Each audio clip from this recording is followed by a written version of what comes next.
Naks, naka-spooting yan.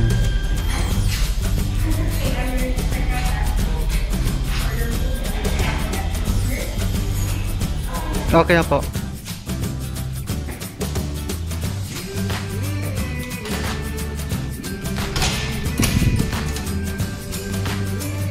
Welcome to my room. Uy, yung gamit ko nandito na. Ito yung kama. TV's on.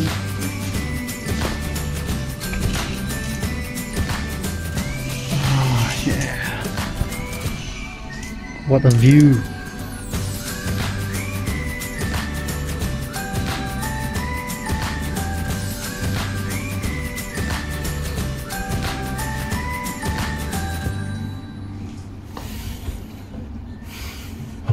Empty drawer.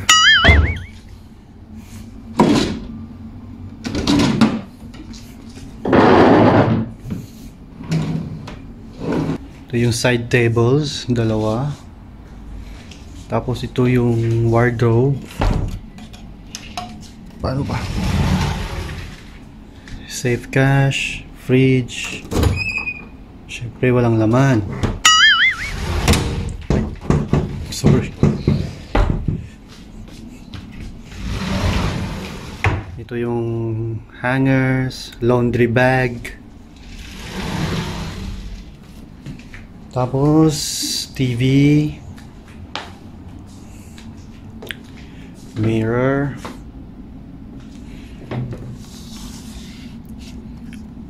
room service menu.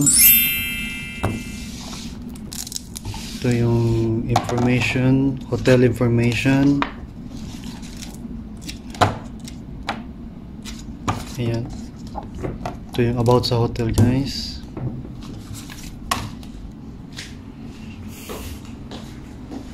Let's check the toilet.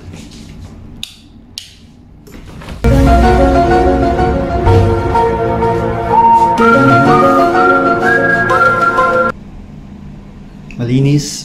May bathtub. May soap. Ewan ko kung ano to. Oops. Amenities, ito shampoo, another shampoo. Ano kaya to? Okay, conditioner. Tapos body soap.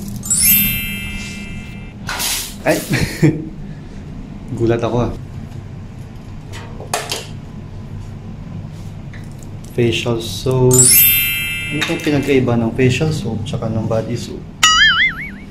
Tapos dito naman, okay, nakalock siya. So that's it, guys. Ito yung room, standard room ng Ezdan Hotel, Doha.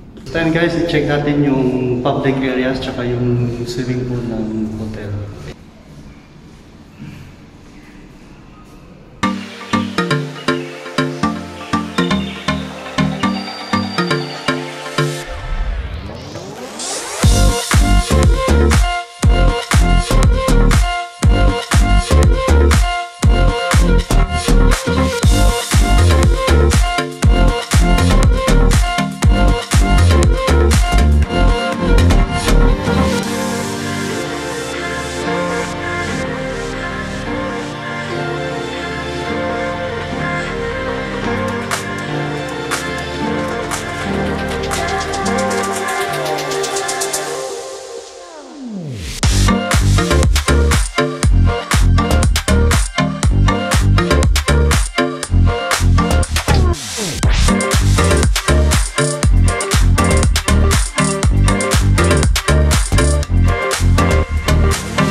guys, balik muna ako sa room dahil parang naisipan ko na mag-swimming na.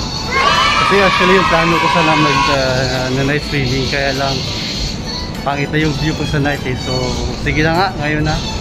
So babalik na ako sa kwarto para kumuha ng swimming trunk para magbihis, magchinelas, tapos para ma-expose na yung ano ko, yung machong katawan. Machuchulis na katawan. Ayan guys. So bantayan niyo yan mamaya. Okay?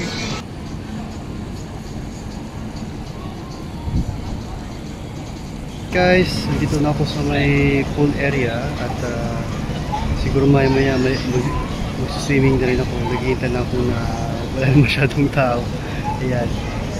Para hindi mapintasan tong ano, macho body natin. Siguro mga ano pa, mga 30 minutes pa guys. Ayan. Kasi medyo matao pa eh. Saka mas okay mamaya pag medyo madilim na pag ako naman yung tao. Okay. So ayan, yan yung paligid.